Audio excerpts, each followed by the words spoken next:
Hello, welcome to On Wildlife. I'm your host, Alex Ray. On this podcast, we bring the wild to you. We take you on a journey into the life of a different animal every week, and I guarantee you're going to come out of here knowing more about your favorite animal than you did before. In this episode, I'm going to talk about one of the true gentle giants of the ocean.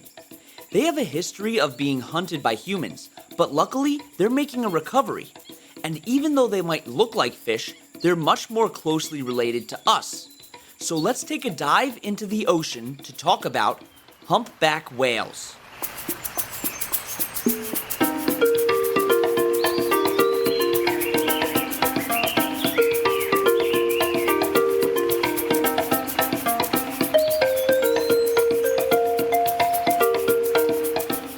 The scientific name for humpback whales is Megaptera novaeangliae.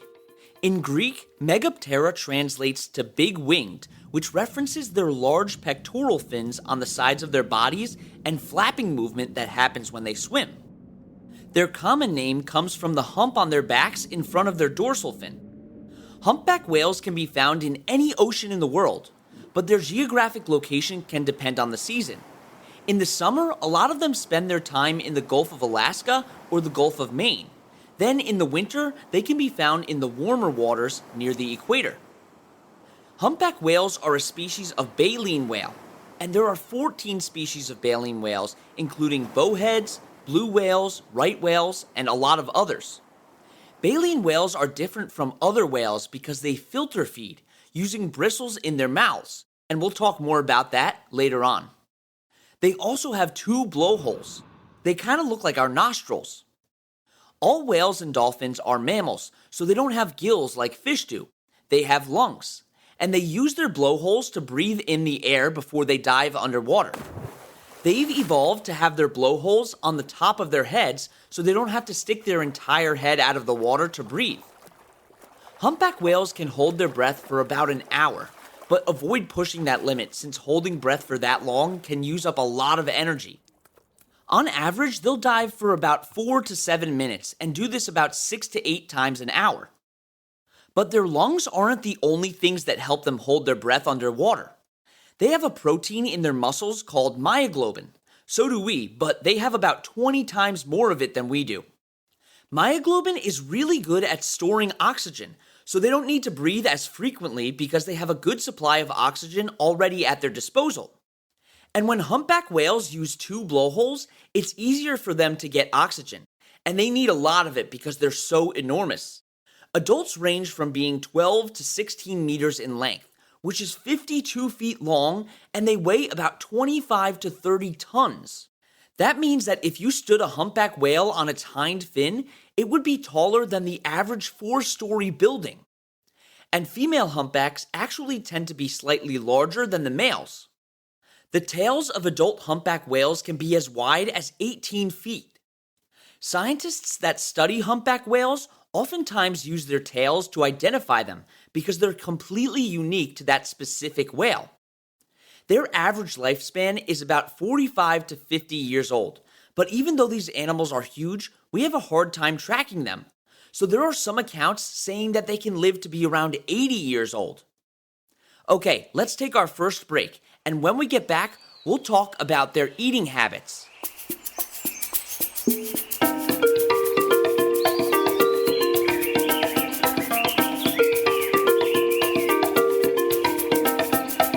The science word that I want to talk to you about today is prehensile. Prehensile means that something is able to grab onto things. Some animals have prehensile tails, meaning that they can use their tails like another arm. Some animals that can do this are possums, monkeys, and even some lizards.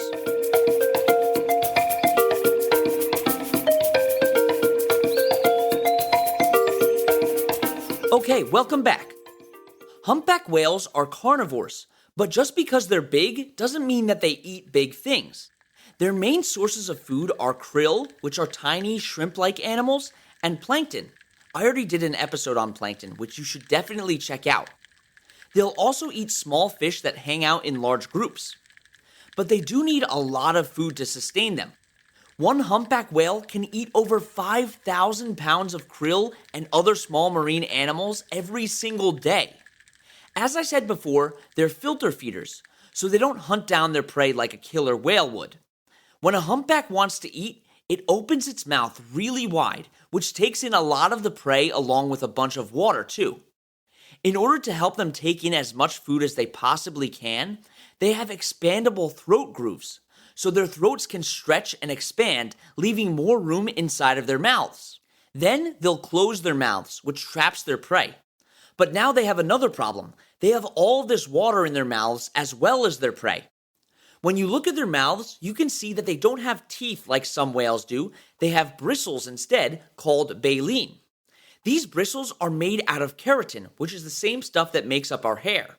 And it allows the whale to push out all of the water that it swallowed while also keeping the prey in its mouth. They can have around 400 bristles on each side of their mouths.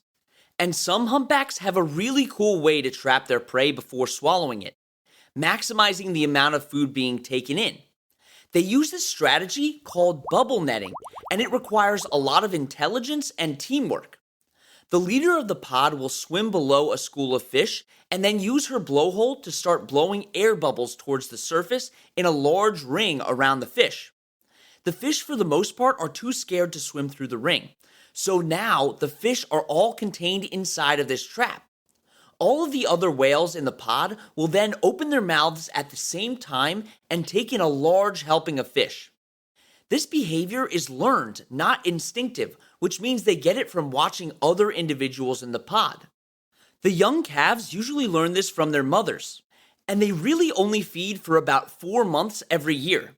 They can build up enough blubber during these months to last them the rest of the year without food. During the summer, they'll go to the poles in order to feed, and during the winter, they'll get closer to the equator to breed. They can travel around 16,000 miles between these two areas. So we talked about feeding, now let's talk about breeding. Humpback whales have a gestation period of around 11 months. The babies, which are called calves, are around 4 meters long and weigh up to a ton at birth. This is most likely why the females are larger than the males, to be able to handle this strain. Because humpbacks are mammals, they nurse their young, so before they filter feed, the calves nurse for about 6 months. Males compete against each other to mate with a female, as you see in many animal species, and they have a lot of intricate courtship rituals that start in the winter up until the mating season. In order to compete for a mate, males will slap their tails against the water and charge at each other as well. But most likely, neither of the whales are harmed by this. And they also do this behavior called breaching. This is when they kind of jump out of the water and splash down. If you want to see a whale breaching the water, you should look at humpbacks because they do this more than any other whale species.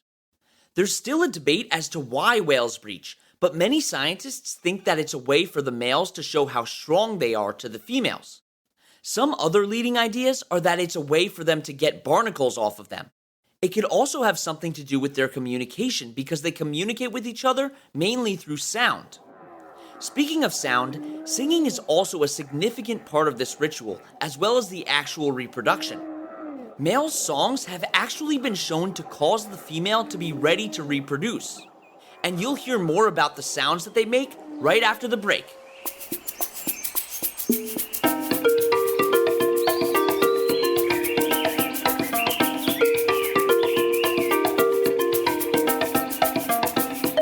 Time for today's trivia question. Which animal has the highest blood pressure?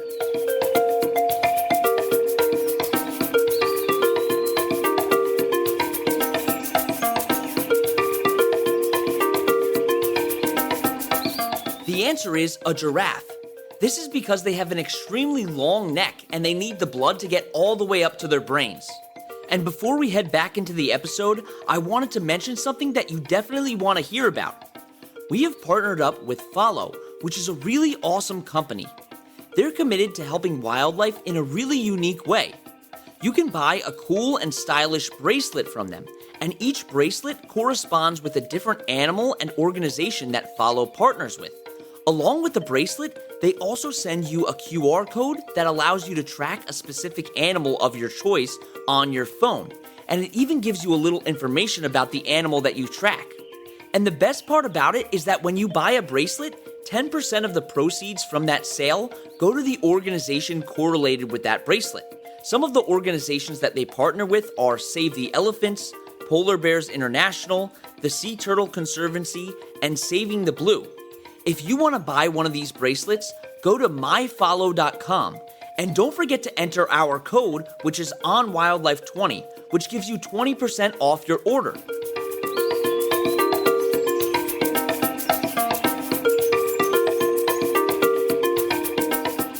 Okay, back to the episode. So humpback whales are known for their songs, and the fact that they sing could tell us that they're really intelligent.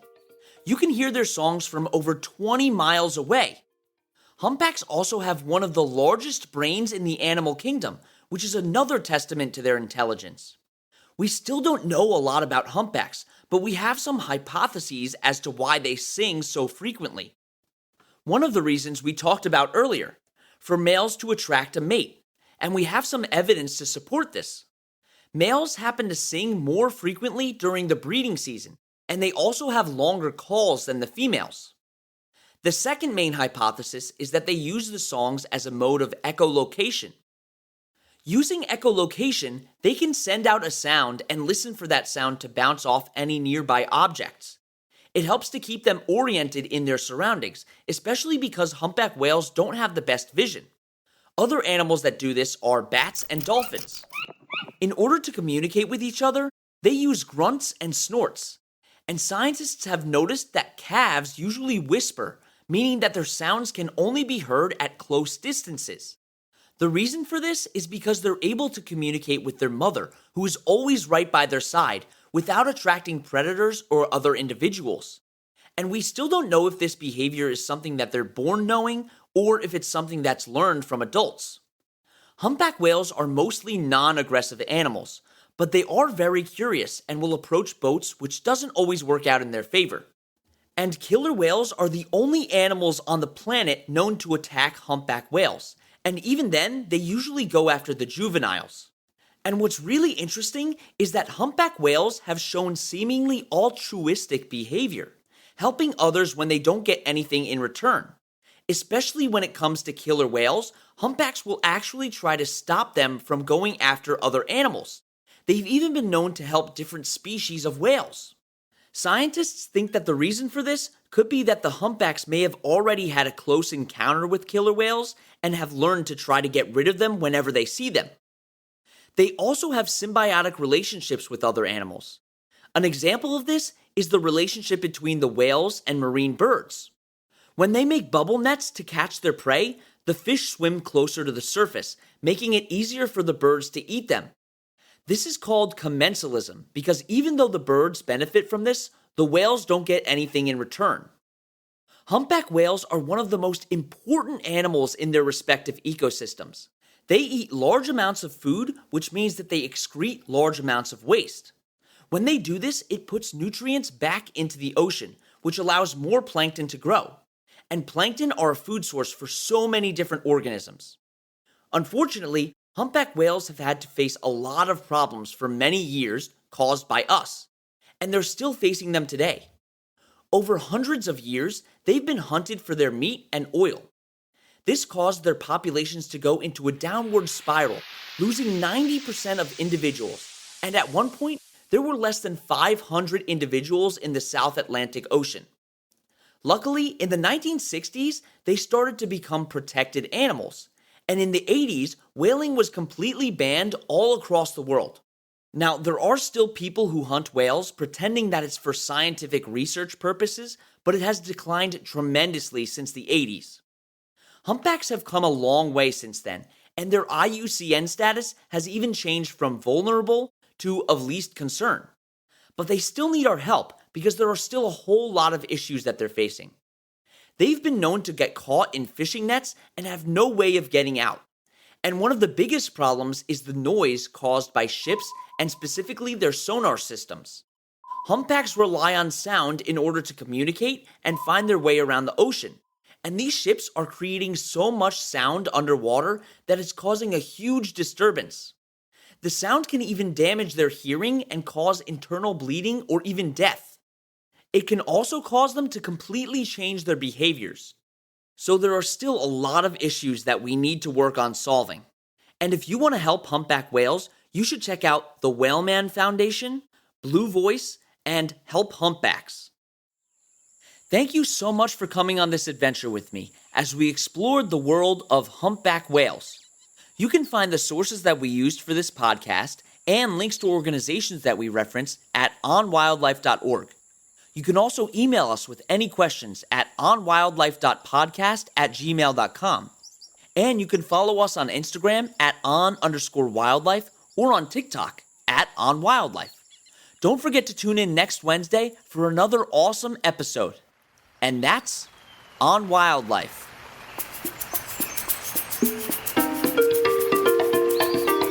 You've been listening to On Wildlife with Alex Ray. On Wildlife provides general educational information on various topics as a public service, which should not be construed as professional, financial, real estate, tax, or legal advice. These are our personal opinions only. Please refer to our full disclaimer policy on our website for full details.